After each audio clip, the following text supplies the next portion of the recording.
The Real Housewives of Potomac Recap, Special Delivery.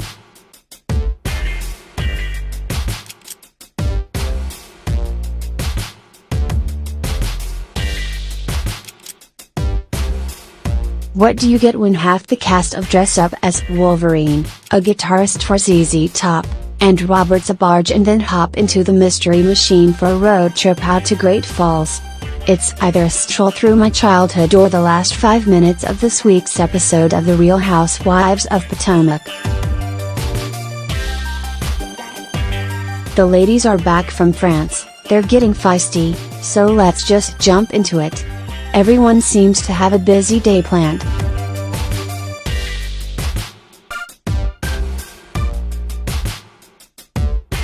Robin Dixon is closing on her fixer-upper in Hanover.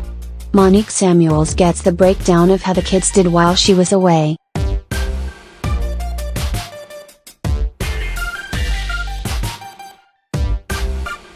Candiace Dillard and her fiancé Chris are working on their wedding bodies with a trainer.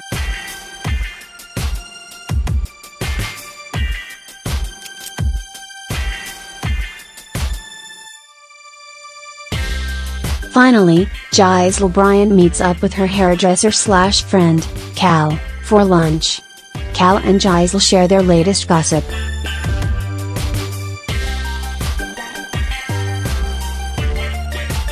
They also decide that when it comes to their love lives, Cal's a tease and Gisele follows through.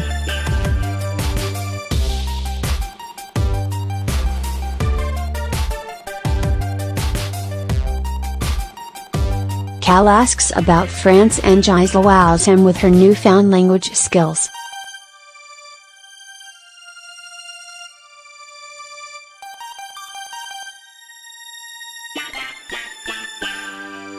She knows 2 words for hi now. Back to gossip, Gisele shares that she heard Karen lived in an apartment and not in her Great Falls mansion.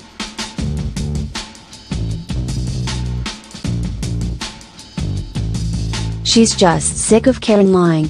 If she could come clean, then maybe Gisele can be her friend again.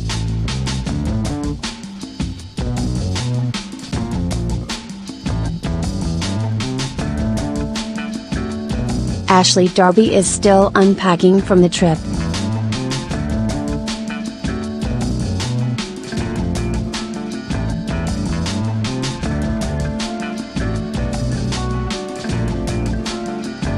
She wanted to come back to a happy warm family, but all she got was no kids and a cold Michael.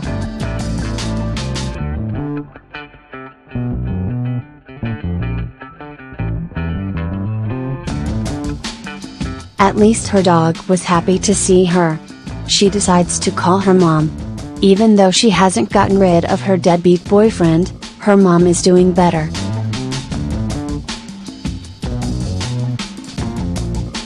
They will meet up soon so Ashley can tell her about France. Out in Great Falls, Karen Huger is meeting with Matt for lunch.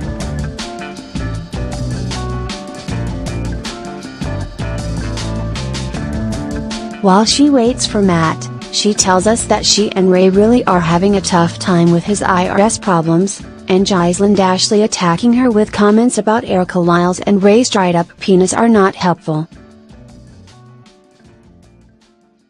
She says that's not what friends do and they should be ashamed. Matt finally arrives and I feel nervous for him.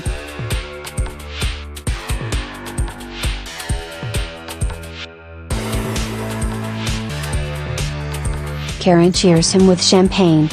Like a spider, she sweetly draws him into her web.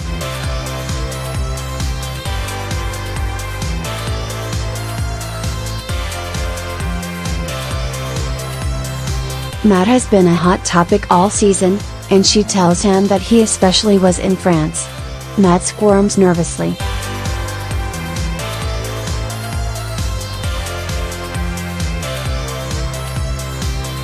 Ashley said Matt's been running his mouth about how Karen doesn't live in her mansion but instead lives in a townhouse.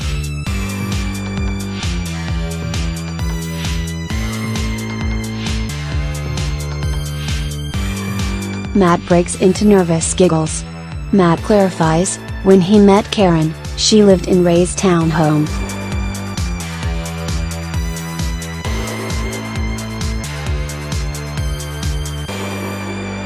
Karen states that it has been about 24 to 25 years ago. Bravo has the receipts from the press conference that shows Matt telling Ashley he's known Karen for 12 years. Wah. Obviously one doesn't need to be a math whiz to be a housewife, but she should be able to count to 30.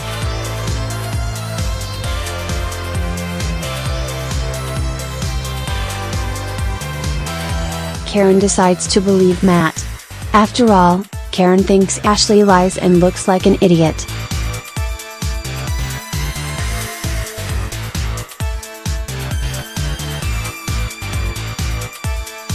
Crystal, Candiace's sister, drops by for a business meeting. Crystal should be delighted to hear that Candiace says that Crystal is Solange to Candiace's Beyoncé.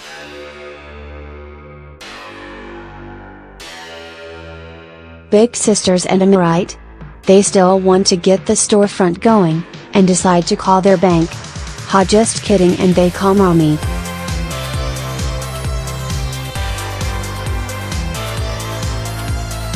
First thing out of mom's mouth is how's Crystal's weight? The second thing is how's your weight, Candiace? Just and wow.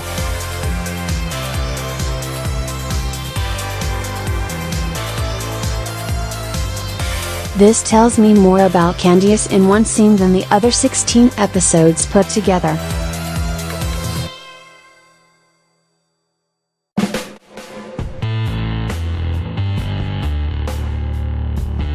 Anyway, their mom agrees to fund the enterprise and her role will only be a consultant. It sounds like the storefront enterprise is a go.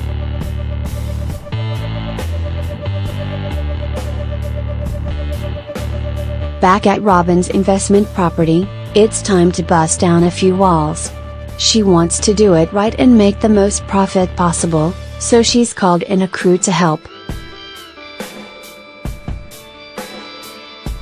She has her real estate advisor who is in a suit, Giselle who is in shorts, and Ashley who is wearing 3-inch suede boots.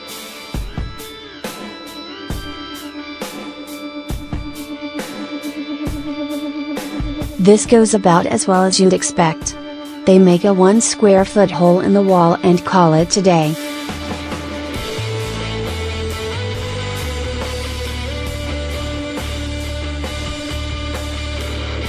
They celebrate their success with champagne out of individual-sized bottles in the front yard. The discussion turns to Karen.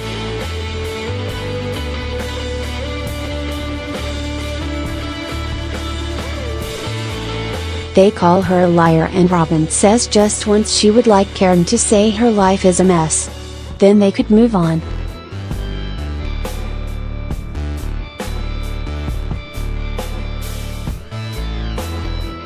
Hold on a second.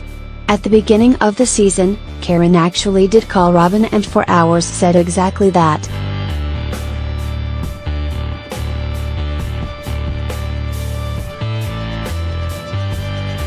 Then Robin took her confidences and ran wild with them all over Potomac.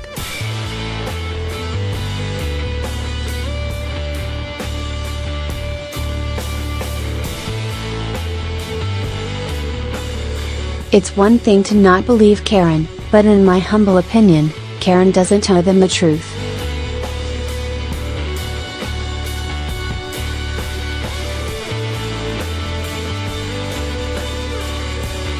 Maybe she owes us, the viewers, who have gone through this journey with her for nearly 5 months, the truth. But I stand by not owing it to Robin. Just saying. Somehow they decide in the name of friendship they will dress up in costume and drive all the way out to Great Falls to deliver a pizza to Karen and once and for all know the truth.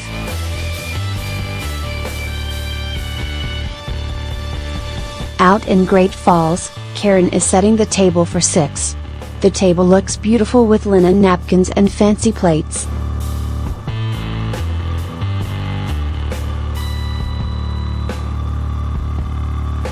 As she's making it special, Karen tells us when she gives people her truth, just accept it and move on.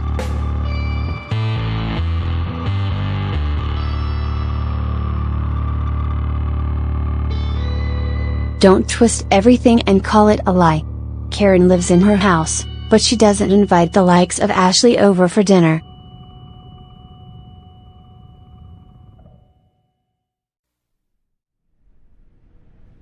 The house is large, beautiful, and seems very lonely.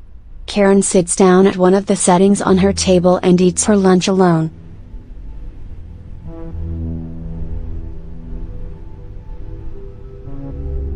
Ashley takes lunch, wine, and flowers out to visit her mom in the new apartment. She still lives with a deadbeat, but Ashley swears she's doing better.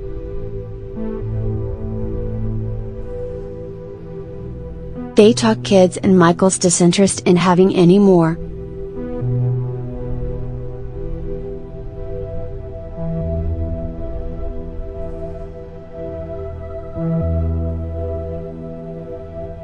Ashley tells her about what Michael had said about her mothering skills and how he doesn't want Ashley to be the same bad mom.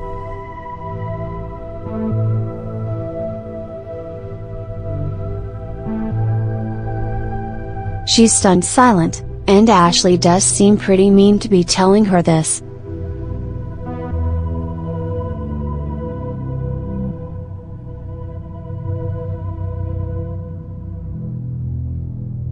Ashley defends herself by saying she's done sugarcoating things for them.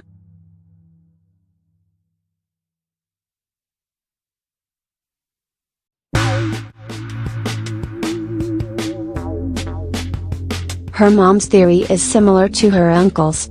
Michael married her for Ashley looks and hot bod. He doesn't want her kid to mess that up.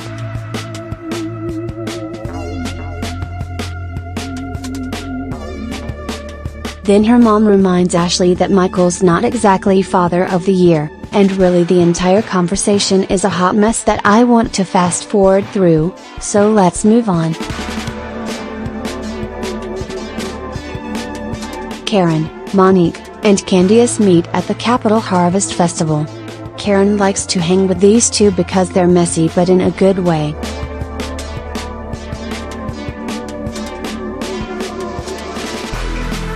Candiace says that after the wedding she really wants to live independently. Monique tells her to focus on what is important, which is making the relationship work.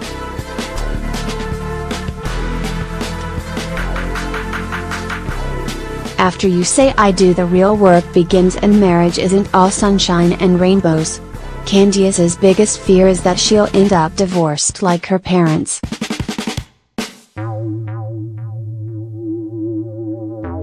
She knows she's been more focused on the wedding than Chris, and that's not good. A pizza is delivered to Giselle's house.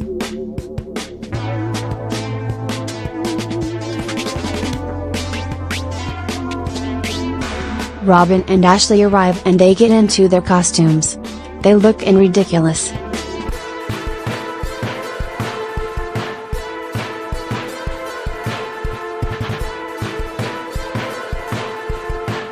Giselle seems to think a simple jerry curl is going to keep her incognito. Ashley is wearing a combo of Wolverine and Catwoman.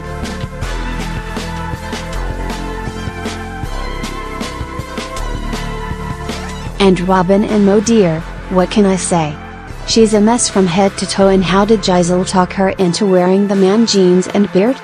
Robin drives them out to Great Falls while Ashley eats Karen's pizza. Giselle is getting nervous that neighbors may well shoot the three of them, and this is a valid concern. They arrive at the house and Giselle tells Robin to go ring the bell.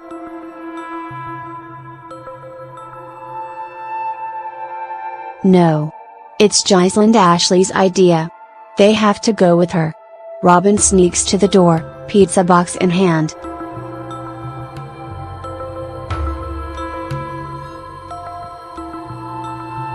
She thinks that the others are right behind her, but as soon as she climbs the steps, Ashley and Giselle make like trees and leave, laughing hysterically. I mean, I get it. I laughed like that once when my friends and I TP'd Sean to Bismarck's house in junior high.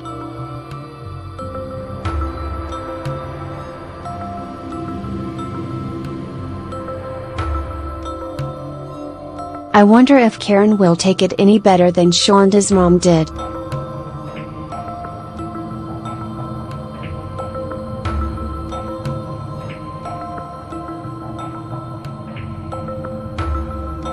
It looks like next week's finale should be explosive.